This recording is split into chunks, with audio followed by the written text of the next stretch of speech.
Esto es lo que vamos a ver, características de los proyectos en el sector aeroespacial y defensa, ¿de acuerdo? Luego hablaremos de la dirección de proyectos en el sector aeronáutico, las particularidades frente a otros sectores, y luego hablaremos muy brevemente cuáles son los objetivos del programa, algo de la certificación también, certificación que en nuestro sector es especialmente importante. Es uno de los sectores pioneros en certificación y luego hablaremos básicamente, rápidamente del programa. Este es el plan de hoy, más una sesión de debate de preguntas, como ya dije. Bueno, ¿cuáles son las características de los proyectos en el sector aeronáutico, aviación, aeroespacial y defensa? Bueno, en primer lugar, la competición fundamentalmente en el sector civil es una competición muy alta. A lo mejor hace 20 años podíamos decir que el mercado estaba todavía fragmentado, pero hoy en día la competición es altísima y esto, pues, por ejemplo, en el sector de las aerolíneas se ve, del transporte aéreo, se ve cómo han proliferado las líneas low cost. Esto ha tenido un impacto directo no solamente en el nivel de sueldo medio del sector, del director de proyecto. Aprovecho para decir que en Estados Unidos, en nuestro sector, el sueldo medio de un director de proyecto anda entre los 120 y 130 mil dólares. Esto ha influido grandemente en las características del sector, una competición donde una variable que antes no era tan crítica como el coste y el tiempo de llegada al mercado, el time to market, ahora en este sector son críticas, además de los requisitos técnicos. Es decir, se ha convertido el mercado civil en un sector poco fragmentado y altamente competitivo. Otro factor que afecta grandemente a nuestro sector es la defensa. Y con las crisis, pues los presupuestos en general se han reducido, sobre todo los presupuestos nacionales. Y hay una tendencia ahora a que haya un gasto cada vez más importante, creciente a nivel europeo. Por ejemplo, la Agencia Europea de Defensa, la European Defence Agency, ¿no? Esto es una oportunidad, sobre todo ahora, en un momento en el que los presupuestos nacionales van a la baja, ¿no? Un mercado que es fragmentado, pero que cada vez es menos fragmentado, ¿de acuerdo? Nada que ver con el mercado civil. Esto ha permitido que algunas de las grandes empresas, como sabéis, por ejemplo, Rolls-Royce, pues posiblemente si no hubiera desaparecido ha sido por su rama de defensa, como ha pasado en otras grandes empresas europeas y americanas. Otra característica es, al ser proyectos tan grandes que necesitan una masa crítica muy grande, ya es impensable que grandes proyectos sean realizados a escala nacional, ¿no? Como dije, igual que hay un Horizonte Europa que cubre el periodo de 2021 a 2027, se ha creado también un plan de acción estratégico de defensa, un plan de acción de defensa, que cubre también el año 2021-2027.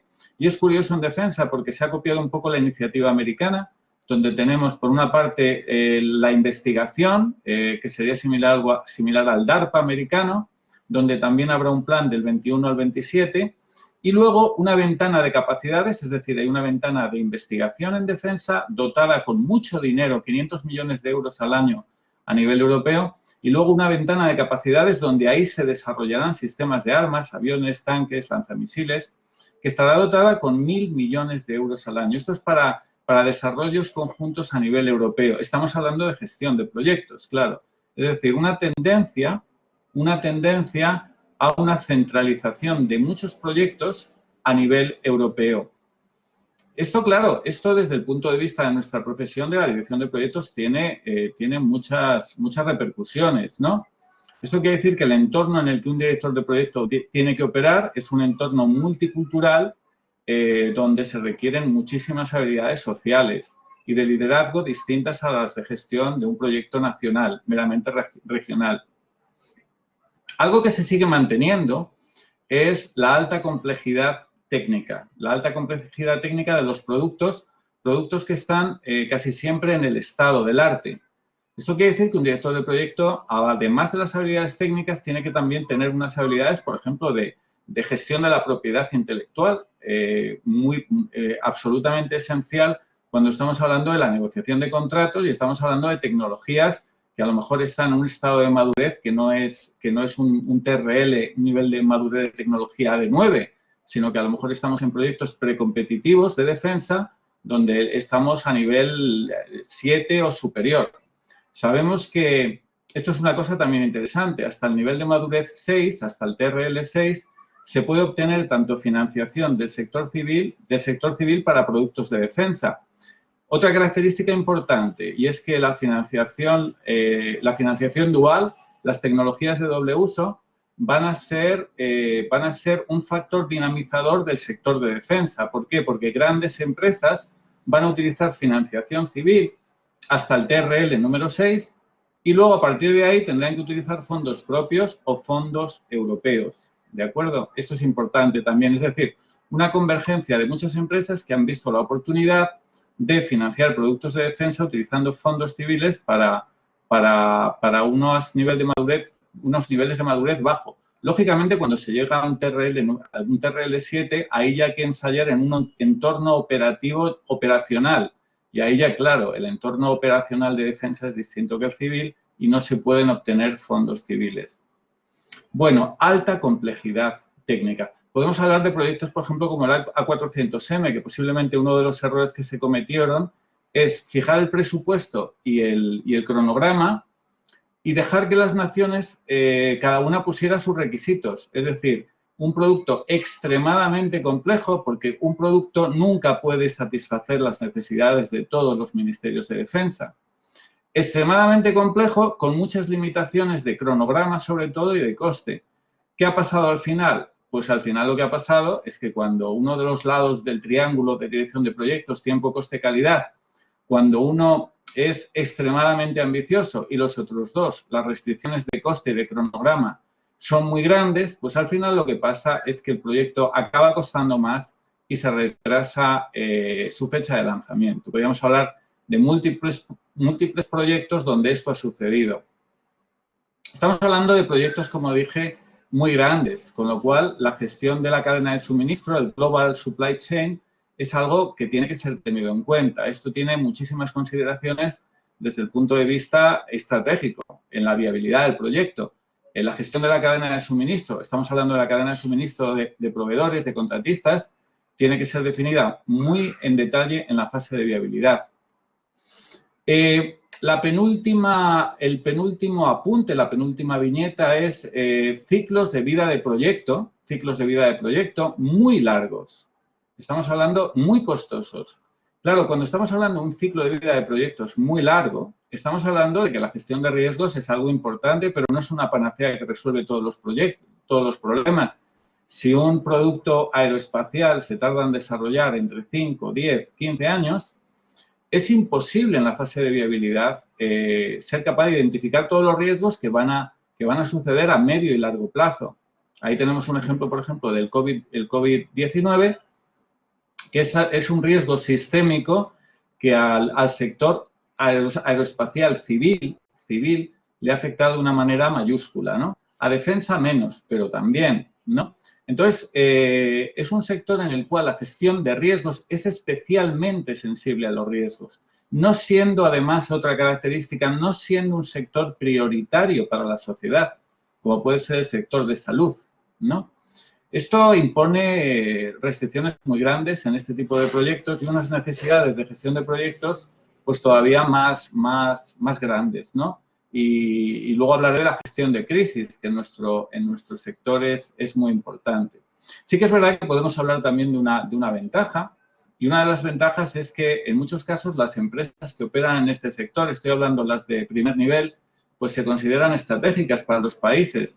Y esto quiere decir que cierto colchón tenemos para el fallo, ¿no? Para el fallo en los proyectos, lo cual es bueno desde un punto de vista porque ayuda a la sostenibilidad de las grandes empresas estratégicas, pero por otra parte es malo porque puede suponer una relajación en lo que es la gestión del proyecto. Es decir, un entorno poco competitivo no ayuda a la gestión de proyectos. De hecho, los sectores más maduros en dirección de proyectos son aquellos que son más competitivos, no donde hay oligopolios, sino donde el mercado tiende a ser perfecto. Y luego, como no, la gestión de proyectos y de programas, sobre todo, es altamente compleja. ¿Por qué? Porque involucra a muchísimos interesados, productos muy complejos, presupuestos, restricciones en el coste muy grandes. Bueno, todo esto es un cóctel que hace que realmente se requieran directores de proyectos muy completos. Yo no diría que si fueran técnicamente perfectos, porque no es eso, pero sí personas profesionales de dirección de proyectos tremendamente equilibrados en las distintas especialidades y habilidades que se requieren para dirigir un proyecto. Hay algo también que ha cambiado en el tiempo y es que anteriormente solamente al primer nivel, a nivel de campeón nacional o de primer nivel de proveedores o de segundo nivel, el entorno era internacional, pero ahora incluso a nivel de equipos, muchas veces el desarrollo de los equipos también se desarrolla en un nivel internacional, con lo cual podríamos decir que las habilidades requeridas son de alguna manera independiente al tipo de empresa, que sea grande, pequeña, en la que yo trabaje. Bueno, continuamos.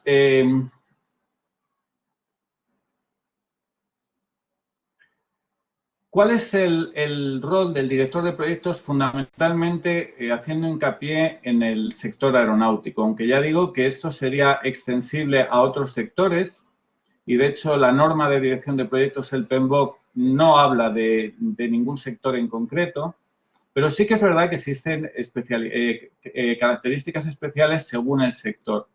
Bueno, el director de proyecto es una persona que gestiona a múltiples interesados y una de las habilidades claves del director de proyecto, especialmente en nuestro sector, es el ser capaz de interactuar con muchas personas, muchas organizaciones que tienen objetivos muy diferentes. Ese concepto tan fácil de definir y tan difícil luego de gestionar, que es el de interesado. Interesado es toda aquella entidad o persona afectado por el producto, por el desarrollo del proyecto, afectado también por el producto final, que puede estar afectado, puede a lo mejor no estar afectado por el proyecto, pero ser un usuario del producto final o estar afectado de alguna manera por el producto final, por ejemplo, por las emisiones que produce un avión en su senda de despegue o de aterrizaje. Bueno, esto sería también un interesado, incluso aquellas personas que perciben estar interesadas sin realmente serlo, ¿no? Bueno, estas habilidades, por supuesto, son claves en un director de proyecto y más en el sector aeroespacial y defensa. ¿Qué competencias se requieren en un director de proyecto y cuáles, bajo mi punto de vista, y luego lo desarrollaré, cuáles son más críticas en el caso de los proyectos de aeroespacial y defensa? Estamos hablando de un director de proyecto Superman, ¿de acuerdo? Que muchas veces es muy difícil. Esto es una vis rara. Es muy difícil tener una persona que sea así de completa. Y, lógicamente, los diferentes directores de proyecto, directores de programa, entendiendo como programa un conjunto de proyectos, un grandísimo proyecto, pues sería un programa, pues requieren habilidades técnicas en dirección de proyectos. No estoy hablando, cuando hablo de habilidades técnicas, no estoy hablando solamente de habilidades de ingeniería, de diseño, de pruebas. No estoy hablando no solamente de esas que tiene que tener el director de proyecto, un conocimiento general, un baño general, sino estoy hablando de habilidades específicas de dirigir un proyecto, de gestión de riesgos, de gestión de cronogramas, de gestión de costes, etcétera, etcétera. Digamos que la posición en el sector aeroespacial de las habilidades técnicas de los directores de proyecto, yo diría que es media, con un sesgo que a veces es positivo y a veces es peligroso hacia las habilidades puramente técnicas, de ingeniería de sistemas, de gestión de diseño, etcétera, etcétera. Digo que a veces son peligrosas porque el director de proyecto en el sector aeroespacial y defensa a veces tiende a olvidar que su rol no es exclusivamente de ingeniero, sino que además es casi igual de importante el manejar bien el coste y el manejar bien los plazos de un proyecto. ¿De acuerdo? Otra habilidad que se requiere de un gestor de proyectos, un director de proyecto integral, es una gestión estratégica de negocio. Es decir, el director de proyecto debe saber por qué se está haciendo el proyecto, debe interactuar y debe manejar muy bien el plan de negocio. ¿Por qué? Porque especialmente en nuestro sector, con unos ciclos de vida de proyecto tan largos, el plan de negocio es un documento muy vivo. Tiene poco que ver el plan de negocio original que se hace en la fase de viabilidad con el plan de negocio revisado que a lo mejor tenemos que revisar en la fase de certificación. Una fase que es crítica en dirección de proyectos, es decir, en los productos aeroespaciales, aeronáuticos, de defensa, la certificación es una fase muy singular. Otra característica muy importante, la concurrencia. Es decir, por ejemplo, la certificabilidad de un avión no se evalúa simplemente al final, sino que se evalúa a lo largo de todas las fases del proyecto. A este respecto, por ejemplo, la Agencia Europea de Seguridad, EASA hace 2 o 3 años ha iniciado una iniciativa donde quiere tener su propia agencia de I+D+I. ¿Por qué quiere tener su propia agencia de I+D+I? No lo va a hacer directamente, pero va a subcontratar los servicios. Bueno, lo hace porque no quiere sorpresas. Hay tecnologías que llegan incorporadas a los aviones y entonces lo que quiere es conocerlas cuando se están desarrollando. Otro requisito muy importante de EASA, y esto mete mucha presión en la dirección del proyecto. EASA ahora no solamente, clásicamente, era la agencia de seguridad, pero el alcance de sus actividades se ha aumentado. Y ahora quieren además meterse en temas ambientales, es decir, un criterio fundamental ahora mismo para EASA es el impacto medioambiental de los productos aeronáuticos. Esto es relativamente nuevo, pero es algo que será una necesidad vital, ¿no?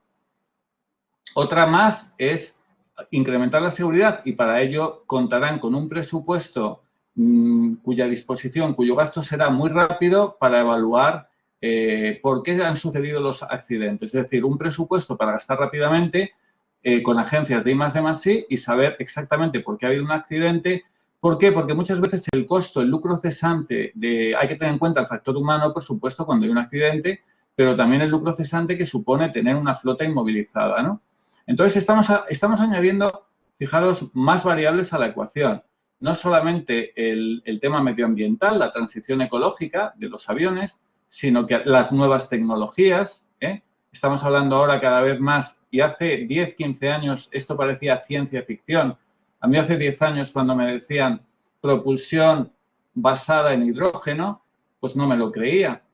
Pero ahora ya todos sabemos que el hidrógeno utilizado tanto como tecnología propulsiva para propulsar una turbina cuyo combustible sea hidrógeno criogénico, como mediante pila de combustible, como la utilización del hidrógeno como energía no propulsiva, pues por ejemplo para iluminar la cabina de un avión, o para calentar la cocina de un galley, o para accionar el RAT de un avión, la turbina de emergencia, pues es algo que es real, ¿no? Y esto es algo que quiere decir que cada vez los ciclos de vida de desarrollo de las tecnologías se están acelerando y su incorporación en el producto final cada vez es más rápida también.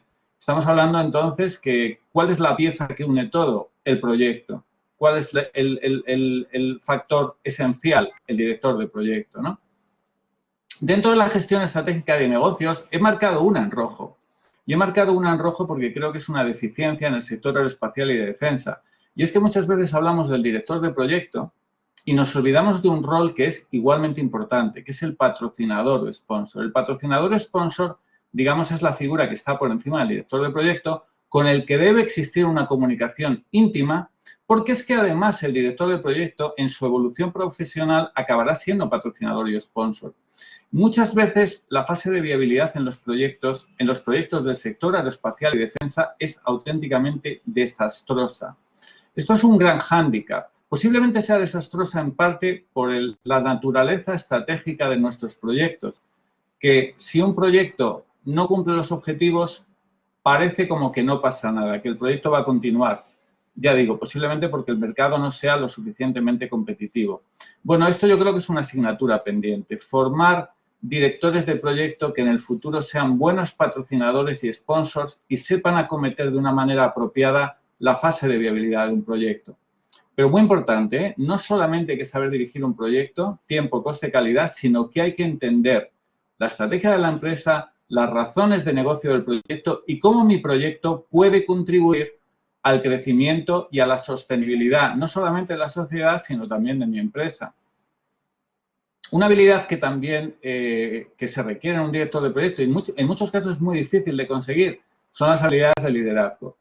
Como dije, estamos hablando de un entorno multinacional, con múltiples interesados, con distintos intereses, y el director de proyecto muchas veces es esa piedra angular que es capaz de gestionar, no de manera perfecta, que esto es imposible, pero sí de manera satisfactoria a todos esos recursos humanos para alcanzar el objetivo, el mejor objetivo posible, cumplir de la manera más satisfactoria el plan de negocio. Bueno, veo que había alguna mano levantada. Si os parece, os contesto al final. Si os parece, os contesto al final. Si alguno, yo sugeriría que si alguno a lo mejor no puede esperar al final porque se tiene que ir, pues a lo mejor, si insiste, os contesto. Bueno, ¿cuál es la madurez en dirección de proyectos? Esto es un factor crítico, ¿no? Porque cabe hacer la pregunta de, bueno, realmente en nuestro sector, ¿qué es lo que falla más? En el sector aeroespacial y defensa, ¿qué es lo que falla más?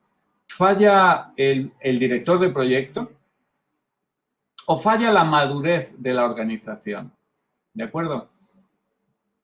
Bueno, la madurez depende del tamaño de la empresa. No es lo mismo la madurez de Boeing que a lo mejor de un proveedor de cuarto nivel, del lugar ocupado en la cadena de suministro.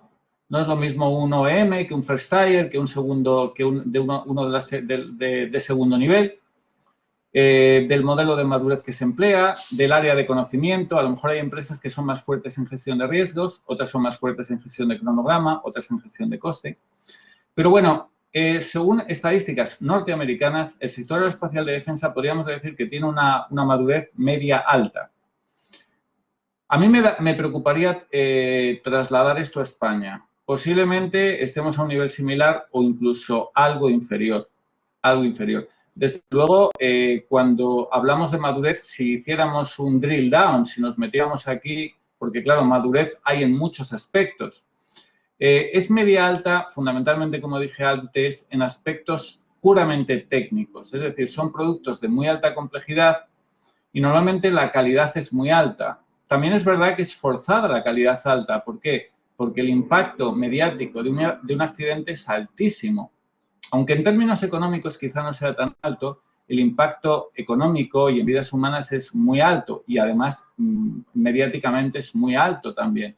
Si tuviésemos que hablar de madurez en coste y en cronograma, ahí podríamos decir que la madurez es baja, ¿de acuerdo? Esto es un inconveniente, pero también supone una oportunidad. Antes dijimos que una tendencia, y de esto nadie puede anticipar escenarios de aquí a 10 años y sobre todo con la crisis que hemos tenido en el COVID. ¿Qué escenario posible se está vislumbrando? Y en esto se están trabajando en muchos planes estratégicos, incluso a nivel europeo. Vamos a ir a un mercado después de la crisis del COVID de una fragmentación nacional. ¿Se va a romper la Unión Europea? ¿Qué va a pasar? ¿O vamos a ir a un mercado todavía más abierto, más competitivo? Bueno, aquí hay apuestas de todos los tipos. Si yo tuviera que apostar, diría que en nuestro sector la imposibilidad de acometer desarrollos debido al alto coste a nivel nacional, pues nos va a forzar de alguna manera, tanto en aeroespacial como en defensa, a un entorno cooperativo. Pero con esto no quiero decir que esto sea una máxima, sino que hay personas que defienden que a lo mejor podemos ir más bien a un escenario tipo Mad Max, donde podamos ir atrás 15, 20 años y tengamos islas de excelencia, ciertos países donde realmente los temas ecológicos, la digitalización sean relevantes y a lo mejor otros países donde esto no sea en absoluto importante porque tengan unas prioridades económicas que sean distintas y el tema ecológico, el tema digitalización, pues sean absolutamente secundarios. Yo me inclino a pensar que la competitividad va a aumentar y que la internacionalización de los proyectos va a ser todavía más grande. Esto quiere decir que si esto es así, quiere decir que si va a ser un mercado más competitivo, El enfoque tradicional de decir, bueno, el sobrecoste no es crítico, el retraso no es crítico, esto va a dejar de ser válido. Y tendremos que hacer productos que sean excelentes, no solamente en aspectos meramente técnicos, sino también cumpliendo costes y cumpliendo cronograma. ¿De acuerdo? Pero ya digo que esto es una apuesta, es algo apasionante, muy interesante, pero que es algo que remains to be seen. A ver qué pasa. ¿De acuerdo? Bueno, ya digo que supone una oportunidad para un director de proyecto, un director de programa. El que la madurez en tiempos, en cronograma y en costes sea bajo. Bueno, hay estudios de todo, pero yo creo que esto sí que es una tendencia que yo diría que yo creo que es válida, bastante válida. De acuerdo a un estudio del PMI, el PMI es el Project Management Institute, es el, digamos, el instituto de facto a nivel mundial de dirección de proyectos, aunque hay otros y son los que emiten, los que sacan las normas en las que se basa el curso de la EOI. Dicen que en el 2027 se requerirá a nivel mundial aproximadamente 87, 90 millones de personas trabajando como directores de proyecto, programa. Y dice una cosa que es también curiosa, ¿no? Es una cosa curiosa, esto sería una pregunta también provocativa, y es, los profesionales en dirección de proyectos y los ingenieros están mejor preparados hoy o hace 10 años. Bueno, es una pregunta provocativa. Podemos pensar a nivel español, pero además hay un factor importante. Las carreras técnicas en Europa cada vez las hace menos gente y además el baby boom se acaba pronto. Entonces, hay un peligro real, peligro muy real de una escasez de ingenieros. De una escasez de ingenieros a nivel europeo. En nuestro sector, normalmente los directores de proyectos son ingenieros industriales, aeronáuticos, por supuesto, telecomunicaciones, pero esto podría ser un problema muy grande. Podría ser un problema muy grande de aquí a 10 años el hecho de que nos quedemos sin talento. Sobre todo es un problema muy grande para nuestra industria si pensamos que en China salen del orden de 80.000 ingenieros al año, algo impensable en una Europa envejecida o incluso en unos Estados Unidos envejecidos, ¿no? Es decir, se va a requerir muchos directores de proyecto y en España, particularmente, uno de los países, si no el más, con más problemas demográficos, pues aquí vamos a tener un problema.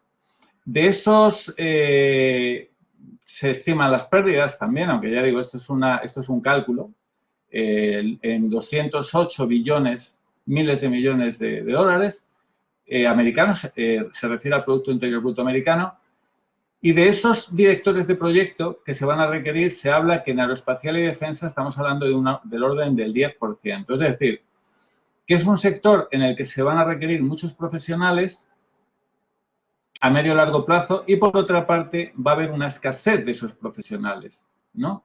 Bueno, esto es, ya digo, esto es por una parte, un desafío, un problema, y por otra parte puede ser una oportunidad para aquellas personas que quieran optar por este recorrido profesional, que es un recorrido profesional, como dije antes, sin límite, porque cuando hablamos de director de proyecto, insisto, no estoy hablando del director de proyecto que cumple un objetivo de tiempo, coste, calidad, sino que tiene una visión de negocio y que acabará siendo, si sigue un recorrido profesional normal, acabará siendo patrocinador de proyectos, es decir, una persona que inicia proyectos, que aprueba planes de negocio, que propone el proyecto a la dirección, es decir, es un director de proyecto estratégico, un patrocinador.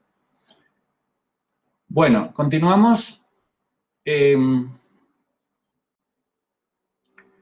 ¿Cómo vemos, para acabar, los problemas a los que se enfrenta el sector aeroespacial y de defensa y qué habilidades humanas, directivas, estratégicas son críticas?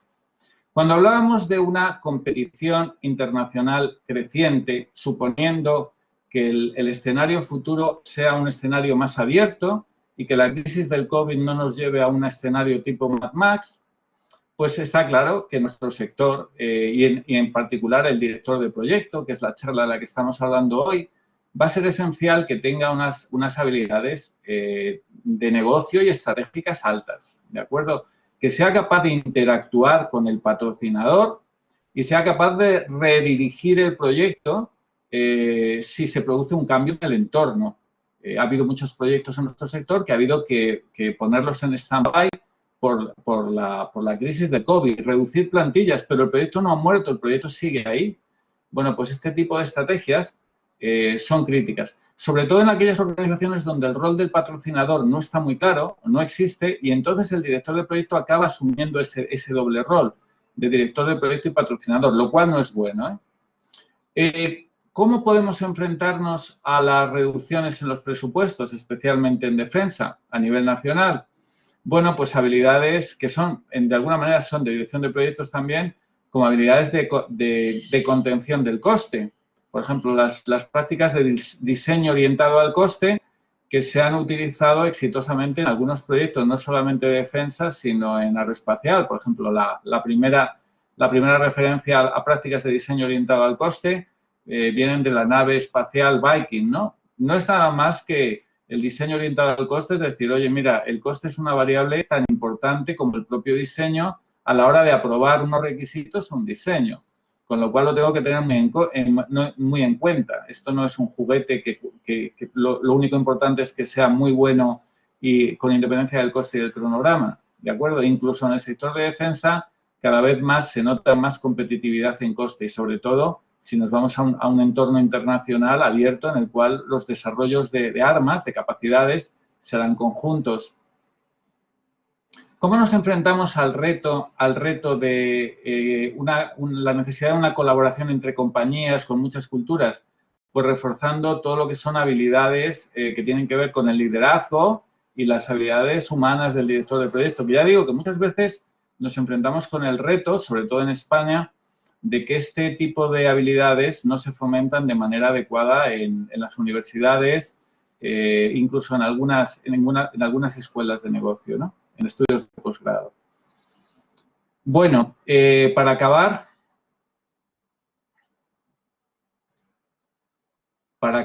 a ver si pasa la presentación.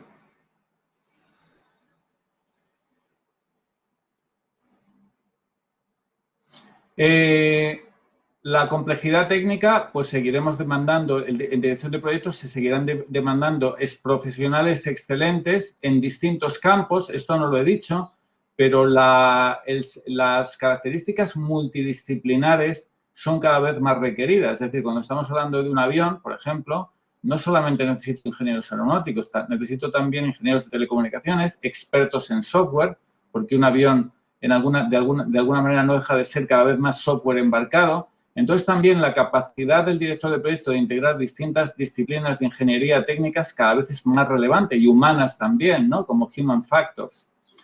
La necesidad de manejar cadenas de suministro globales quiere decir que las capacidades de compras, de distintos modelos de negocio de compras estratégicas, todo esto pues va a ser también muy relevante. Project Finance, que son habilidades de dirección de proyectos. El hecho de que los ciclos de desarrollo, los ciclos de vida de los proyectos sean largos y costosos, quiere decir que las habilidades en gestión de riesgos y en gestión de crisis sean también críticas. He marcado en rojo lo que considero que son factores más deficientes en un director de proyecto del sector aeroespacial que en otros casos. De color amarillo he marcado cuando creo que la madurez actualmente es algo más alta, ¿no?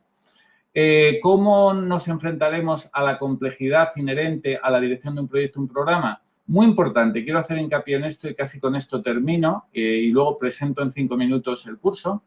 La fase de viabilidad. Muchas veces la fase de viabilidad, esto si hay algún alumno que me está escuchando, es una cosa que no nos cansamos de repetirlo. La fase de viabilidad es la más importante del proyecto y especialmente en el sector aeroespacial y defensa. Es importante, muy importante, que la fase de viabilidad sea tratada como una fase más del proyecto y con participación del director del proyecto. Las necesidades de mejora de las técnicas de gestión de proyectos predictivas y Algo también que es urgente es formar a los directores de proyecto en el sector aeroespacial de defensa en metodologías adaptativas.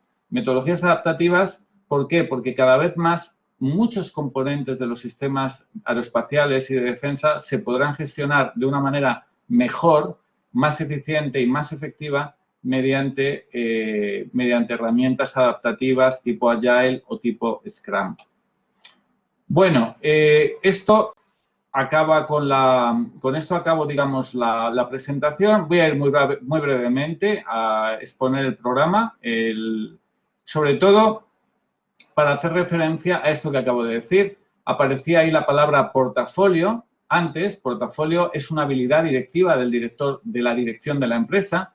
La dirección de la empresa tiene que manejar el portafolio de proyectos, la cartera de proyectos, y de ahí nacen los proyectos. Es decir, la gestión del portafolio es la gestión de dirección de proyectos a nivel de la alta dirección. Y estamos pensando en un director de proyecto con mucho recorrido, un director de proyecto que posiblemente acabe ocupando un puesto directivo. Hemos hablado de metodologías ágiles. Es decir, estos son retos que nos planteamos en el curso. Hemos hablado de la certificación, brevemente beneficios de la dirección de proyectos, eficiencia, eficacia, etcétera, etcétera. Muy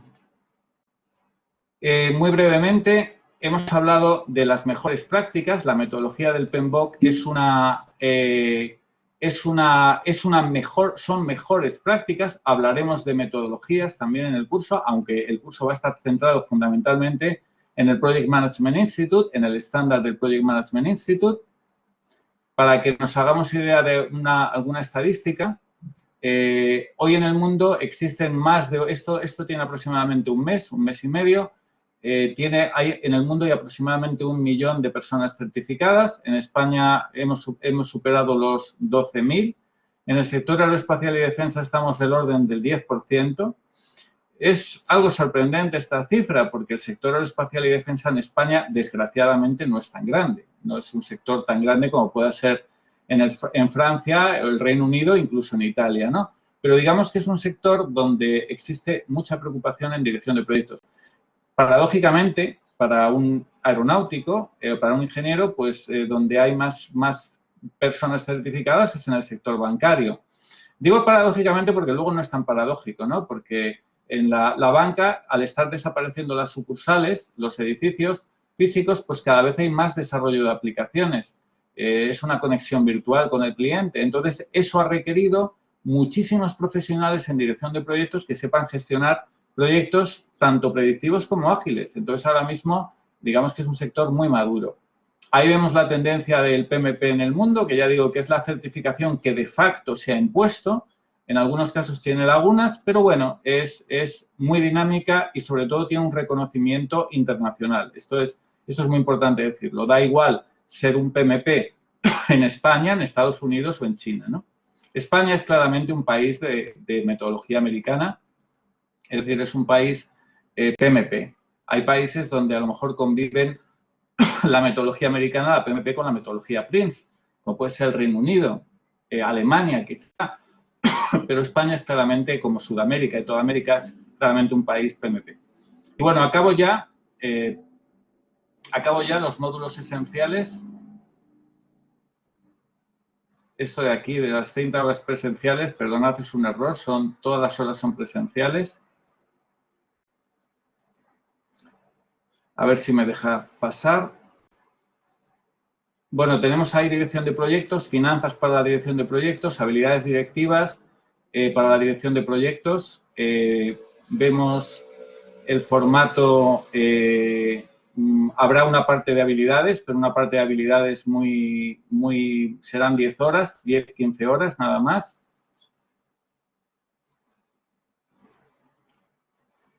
No me está pasando el cursor, lo siento mucho. Voy a ver si así lo puedo...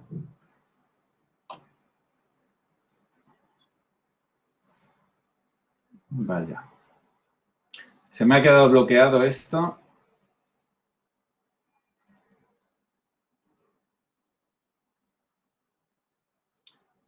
Yo no sé si se me ha quedado bloqueado, lo siento. Te la puedo pasar, Adriano. A mí sí me funciona. Me das tú. ¿Vale? Bueno, o sea, que vuelvo si quieres. Finanzas para la dirección de proyectos, ya digo, no es un enfoque de puramente de finanzas, es el enfoque que yo creo que es muy interesante desde el punto de vista del patrocinador del proyecto. Es decir, es un enfoque de dirección de proyectos. Habilidades directivas, pásamelas tú si quieres, Yolanda. Voy. Veremos en sistemas informáticos, Microsoft Project, vamos a ver solamente las potencialidades, veremos otras herramientas, que hay múltiples herramientas de trabajo colaborativo en dirección de proyectos, y luego veremos aquella parte, digamos, de dirección de proyectos que es esencial desde el punto de vista estratégico de negocios, que son gestión de grandes programas que en el entorno aeroespacial y de defensa son esenciales. Director de proyecto y director de programa no es lo mismo. Y luego, pensando en el futuro recorrido profesional de dirección de proyectos, pues la gestión de portafolios y las PMOs, las Project Management Office, las oficinas de proyecto. Pasa, si quieres, Yolanda, y ya acabamos. Hablaremos de experiencias reales en proyectos, fundamentalmente en el mundo aeroespacial, de defensa. Hay proyectos apasionantes en los dos mundos. Y luego haremos también, apoyaremos la preparación a la certificación mediante, sobre todo utilizando el entorno virtual, ¿de acuerdo? Porque lo que se trata en las 110 horas es aprovecharlas al máximo y el entorno virtual que tiene la EOI tiene una de las mejores, si no la mejor plataforma de las escuelas de posgrado en España, pues aprovecharemos eso para interactuar con vosotros y hacer preguntas de examen, ¿no?